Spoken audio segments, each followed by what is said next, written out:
Hello, I'm Scott from WarmlyYours, and today we're going to talk about our low voltage connections between our SCP-120 and our aerial sensor and slab sensor. We'll be going over the low voltage connections to show you where to put them to get your system working correctly.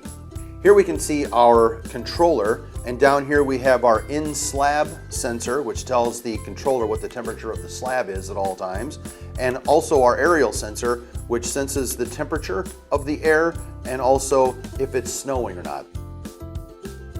To make our connections in this controller, you'll need to open up the front, and then if you look here, you can see we've already taken the screws out, but there are some screws here that will need to be removed, and also at that point you need to pop the plastic pop rivet that's there on the front. That will allow you to remove your front cover. Take a look up here. Here's where our connections will take place.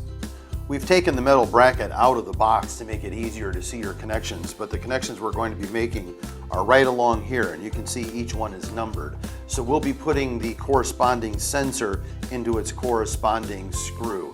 What we're going to be concentrating on this is screw number 1, 2, and 3, and then also screw number 10 and 11, because those are the connections we're going to be making for the aerial snow sensor and for the in-slab temperature sensor.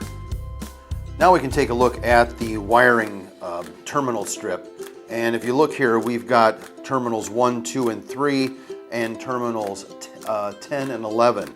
If you look, these wires need to be in this order. It needs to be white in number 1, it needs to be black in number 2, and it needs to be red in number 3. If we take a look over here, it does not matter which color goes where. So black can go in 10 or red can go in 10 or vice versa. That's not important. It just needs to have a good connection between 10 and 11.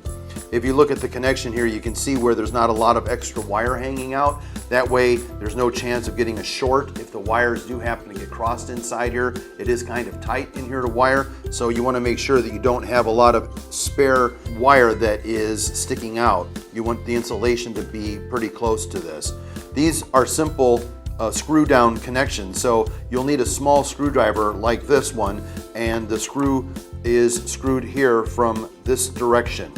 So if you have a small screwdriver, a jeweler's screwdriver, something like that, you should be set. So that's how easy it is to make your low voltage sensor connections with the SCP-120. If you have any other further questions, feel free to contact us at www.warmlyyours.com.